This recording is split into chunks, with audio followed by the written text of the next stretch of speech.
Mhm. Hi there. We're Steve and Jen Grinnell. We're Graham's parents. And thank you so much for having us and listening to our story and our experience with early onset Parkinson's disease. Bear with us because while we are fairly tech savvy, there'll probably be a few bloopers in this. So just bear with us. We'll do the best Few we can. bumps in the road. Yeah.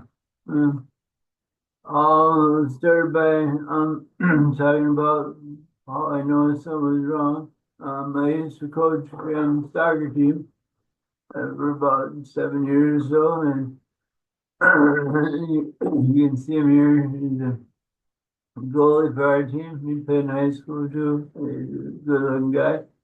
Um, I over the years got to know the parents really well. And one day after a game, a dad came to me and asked me if I had hurt my right arm. I said, no, why? And he said, well, it just kind of hangs by your side and run around the field. And so I thought, well, that's kind of weird. I never noticed that before. And Jen didn't run before either. So the next day I went to work and I consulted Dr. Google and put in an active arm swing and he came with Parkinson's disease. And I thought to myself, well, Parkinson's is an old person's disease. I was only 46 at the time, so it can't be me. So I kind of followed it away and went on. I was playing a lot of tennis at the time, and I played tennis high school and college, and I started up again 15 years after college, and I played USG adult team leagues. I played singles, doubles, and mixed doubles, and our regional finals were always in Minneapolis, which is about an hour from our home in Rochester. And we got there fairly often, but it wasn't a real big deal. But it was a real big deal if you could get to Indian Wells Nationals. Ooh, that was a big deal. And that was out in California. Everybody wanted to go to California. It's the site of BNP Paribas Open, and it's a professional tournament, and it's also the site of USG Doubles Nationals. And they started the tournament about the same time, both tournaments about the same time. So we play ours and watch some of theirs matches, which is pretty cool. We didn't have to pay to see them. My partner and I qualified in 2016, so we flew on there. And unfortunately, Jen Stillman's kid and took care of him. Uh, and I unfortunately got a sinus infection, which I get a lot of back then. And I played terrible and we lost all the matches, but it's still a good time. And this is Indian Wells, um, picture of Indian Wells and all the tennis courts and the arenas that they have. So, like we said, the first symptom was the kind of the hanging arm at the side. The first step Steve took was to try and go see a chiropractor. Thought maybe it was something like, I don't know, nerve related, muscle related. Um, that didn't seem to really help. So we just kind of put it on pause, just kind of waited a while, trying to figure out what to do or what to think next. Maybe it'll go away. But the symptoms weren't getting any better. And so he finally got in touch with his primary care physician, who then consulted with a general neurologist. So this whole journey to get us to the man that you see on the screen right now, which is Dr. Savica, we had to go through about 5 different doctors to get to where we were now. And we had to do pretty much all the legwork ourselves to get to this point, which really isn't the way it should be. We're both in healthcare, and we both get that it shouldn't be that way, but that's how it worked out. So we started with general neurology, who put Steve on Cinemet, which is kind of the standard treatment for Parkinson's. And that's kind of how they figure out whether you have it or not. If it works, you have Parkinson's. If it doesn't, something else. Didn't work for Steve. He became very nauseated on that med. He couldn't eat, a lot of vomiting. So we went back to that neurologist, and he handed us a pamphlet with what disease was it again? Peripheral supranuclear palsy, PSP. PSP, which is basically like a death sentence, like a very rapid, Most people live about 8 years. so that was kind of devastating to just be walk out of there with a pamphlet. He did refer us to, I think we even asked for it, the movement disorder specialist. And so we met with a movement disorder specialist who was terrible. I'm just going to be blunt, he was awful. We came in, this told him our story. Here we are, we're in our like 40s. We have young kids. We've got like all these things going on in life that you normally would in 40s. And I was asking him some questions, and he told me that I should stop reading on the internet, essentially. Nice. Yeah. And so, all right. And then wanted us to come back in 3 months without really any, I don't even know what he was thinking, if he thought you were crazy or what. So that didn't sit well, and we did not follow up with him. And kind of in between that, and then Steve was able to have the opportunity to participate in a study at Mayo with another neurologist. Did the testing with that, had a few tests done that actually were able to use later on once we met with Dr. Salica. And we also did some treatments for autoimmune therapy to see the steroids, to see if it was maybe an autoimmune mediated disease, which it wasn't. And those did not work and did not help. So kind of intertwined with some of these other interactions, we were doing that. And so finally, how we landed on Dr. Salica, I'll let Steve kind of explain how we were very fortunate to come across him. Yeah, I was getting kind of frustrated with it taking so long and seeing so many doctors. By now, I've been about a year and a half, almost 2 years.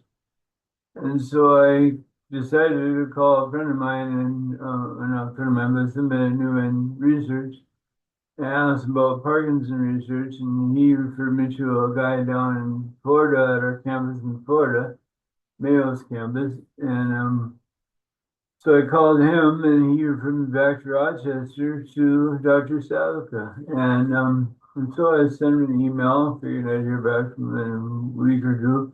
And he actually got back to me in half an hour, and it was unbelievable. You just don't hear that. And he is an MDS, movement disorder specialist, which is so important because they're well versed in all the movement disorders, all types of Parkinson's, and all the other movement disorders that are out there that are similar, have similar symptoms and features.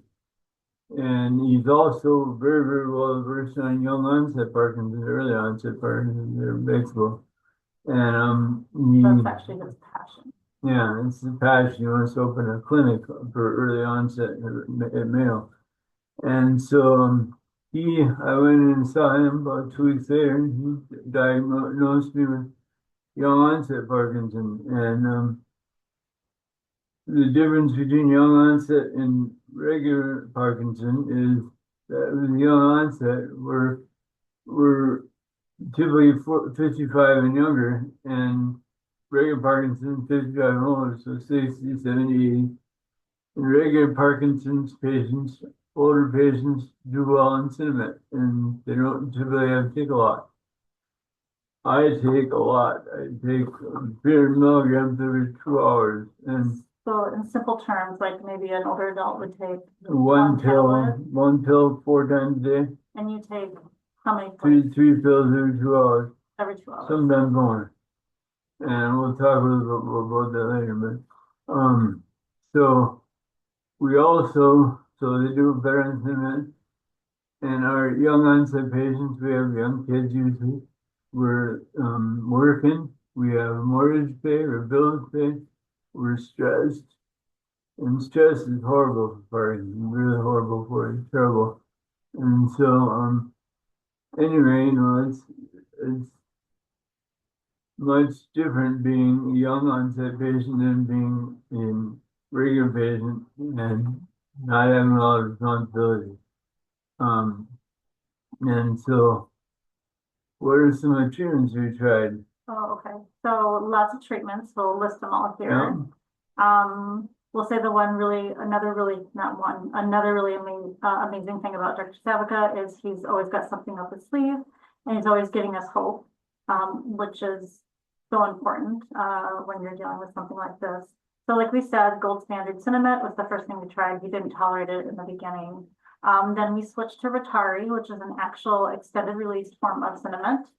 And that was actually Dr. Savica, the first thing he put me on. Because The Rotari? Yeah, the Rotari. He knew that Sorry, you're right. I would tolerate it better probably. So he put me on that and I was on for about 2 years. Right. Tried some entacapone, had hallucinations with that. So that wasn't an option to add to our his regimen. Ambrosia, this is like an inhaled form of cinnamon, where you actually take like an inhaler and you have to like, it's a powder. And I would cough and gag violently. It's like, if you've ever seen people do that cinnamon challenge, Yeah. it kind of looks similar to that, but maybe not quite as bad. We did Apokyn, or he did Apokyn, which is just the injection like with a needle like a diabetic would use. Really, it's intended for relief or rescue if you're kind of stuck. And I was working at the time still, so I didn't really want to have to go down to the bathroom and give myself an injection every couple hours. You know, and it only lasts about 20 minutes, half hour. Yeah, it was very short acting. And so, and it came with other like drug interactions that was a little complicated. Which then eventually got us to, after the Rotari kind of stopped doing what we needed to do, we approached him about doing a deep brain stimulation placement. We also tried a drug called Nurion. It's very expensive. It worked maybe for a couple weeks. Xadago, we tried that, expensive, worked for a couple weeks. Nupro patch seemed to help quite a bit. But with all this said, I'm going to say, but then, kind of lost its effectiveness after, I don't know, a year or so. At one point, Dr. Savica said, we might have to just alternate your meds. Like for a month you take this, and then for a month you try something else. And then, how do you explain that to an insurance company when you're taking all these expensive meds? But that's really kind of the point that we were at. We were just kind of desperate to figure out what we could do to get him to function. Because very few of the things they took kept working for a long time. They'd work for like 2 weeks or a month, and then they kind of quit working. So eventually, and then the Vilavev is the last drug we are waiting for insurance to figure out. This is actually a subcutaneous pump that he wears all day. It's brand new, FDA approved as of the last fall. And so we've been waiting a few months trying to figure out with insurance the ins and outs of that, which again has been very frustrating. And so what I ended up getting in to get an DBS done, and I got kind of lucky because I had to quit work, and it was during the pandemic, and they had an opening in the summer, and I was able to get in pretty quickly, so that was nice. And so what is the DBS? So they take electrodes and put a couple of them in your brain, and there's no pain sensors in your brain, so it doesn't hurt. And it's an awake surgery. They're now doing it. A lot of places are doing this not awake surgery, but mine was awake. And they do you're awake, you hear drilling through your skull, and they put about 2 centimeter hole in your skull, and they put these electrodes in, push them in to touch and send an electrical impulse to a nucleus in your brain.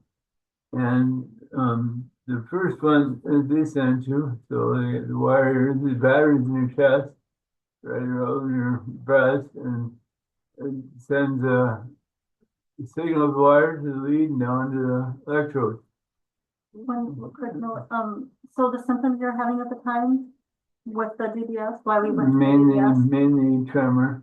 Mostly and tremor. bad walking. I had like very difficult one time Drake walking. feet. Yeah. And there, I was told that it would work probably very well for the tremor, and they didn't know how it worked for walking.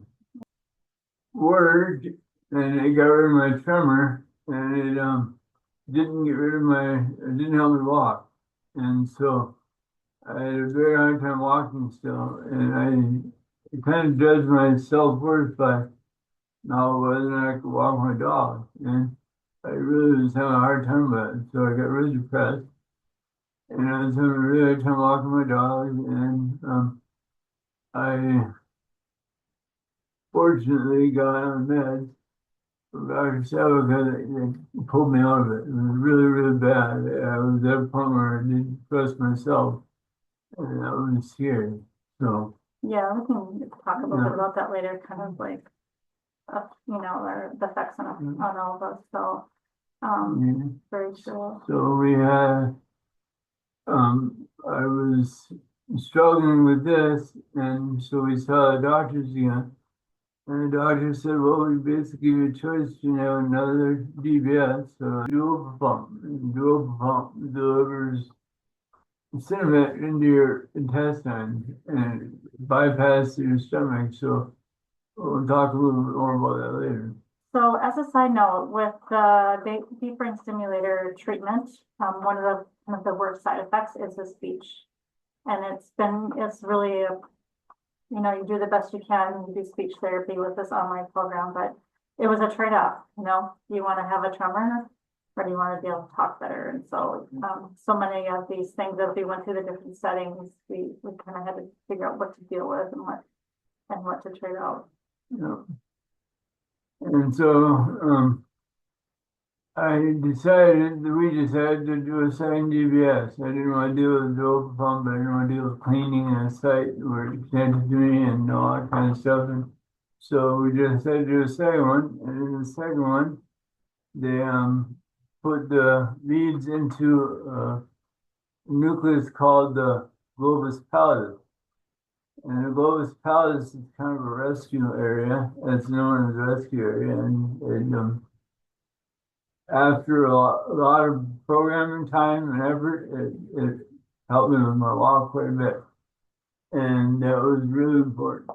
I will say again, we did the research on this type of lead, right? I think we did. Mm. Oh, yeah. But right? Or no, you disagree? Yeah. Because I thought we read that paper. Anyways, doesn't matter. Yeah. But I think we asked them actually for a. I did, yeah. I read I think we brought it the paper and brought it up, anyway, yeah, so that's a good point, yeah. So this is the system, the DBS system. I take this little white connector and put it over my chest, and I use my phone and I press one of these, and it connects here and sends a signal to connect this phone like device to it. And then you can see your GPI is on the right chest, ST on the left.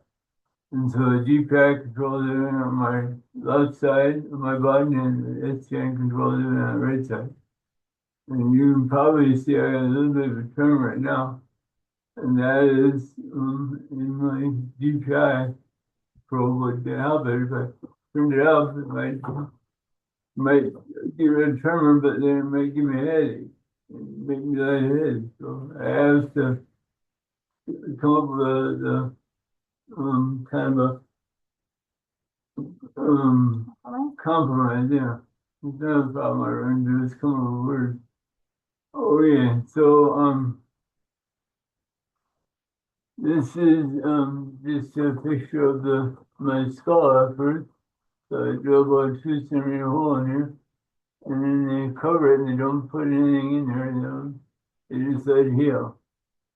And so I had, So it's kind of like the back part of yeah, it's one of them. like back here.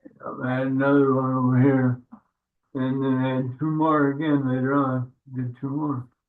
So now I'm trying to get this Viola, which is a pump, external pump, kind of like diabetes pump, and it delivers liquid cinnamon in my belly on sub-Q. And when I get in my belly, it'll bypass my stomach. And this is something I haven't talked about yet, but I have a lot of problems with what I eat. And most Parkinson's people have trouble with protein when they eat, but they don't have trouble with everything. I have a lot of trouble if I eat much. And so I lost a lot of weight. And, it's I can't eat big meals or anything like that. I eat small amounts, and if I eat big meals, this is what happens. And I go through what I call a crash, and it's off time when my medicine is working. And so that's one of my problems with the Rytarian and Cinemat is that it doesn't work consistently. And it's unpredictable. I never know when it's going to not work. And so it's really hard. And this system here, I'm hoping would I could wear for getting injection for this for basically 24 hours. Put a new bottle in of cinnamon and start over. And so I wouldn't have to take pills every 2 hours. I just do this for 24. That'd be great. So. So, you know, go ahead. Go ahead. Oh, okay. So one of the things that we wanted to talk about was kind of what we as family members have to watch out for when we're when we are living with and caring for him. And this is like an actual video of me and him having a conversation. So why don't you go ahead and play it?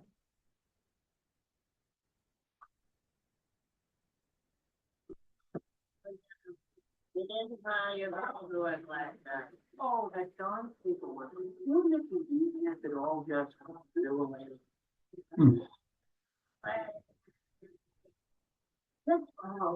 I'll try to make it.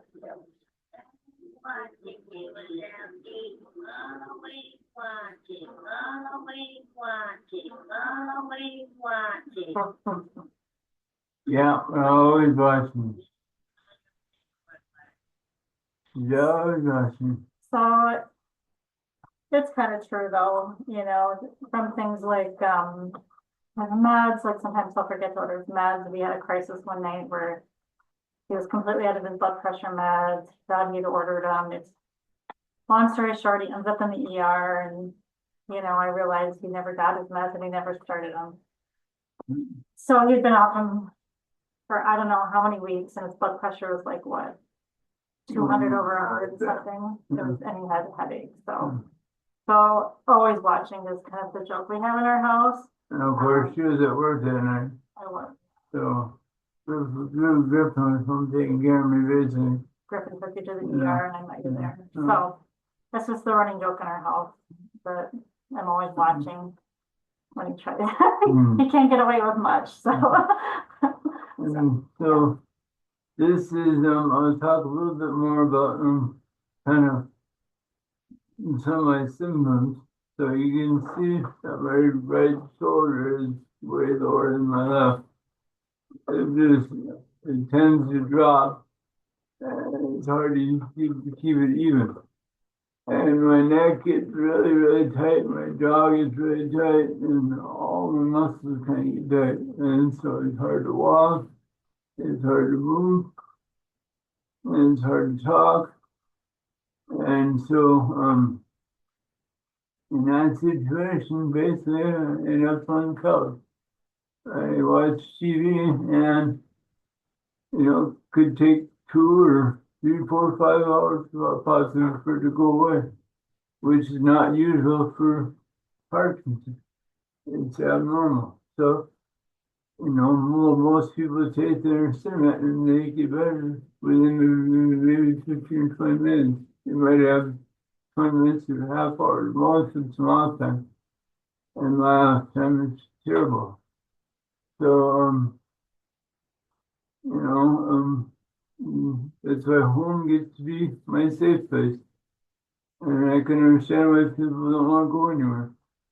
I sit on the couch, I find a comfortable position to sit in, which is really hard to do, and I wait and hope it goes away. And I go through it every day. This is my daily routine. I get up in the morning, probably trash.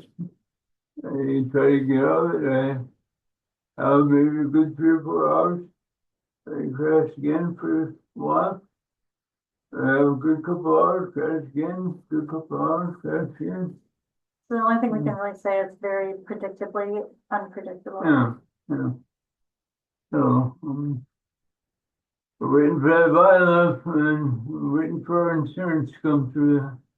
I could turn off my DBS and show you that and everything, but my arm would probably go crazy when I had my second DBS at the time my right arm down in order to keep it from going all over this. So, well, thanks a lot, and if you have questions, Let us know. Graham, Yeah, you can ask Yeah. him. you know, ask Graham if you have to talk about it. He's also an expert now Yeah. and semi-expert in Parkinson's as well. So Oh, thank you so yeah. much for having us. Thanks. Bye.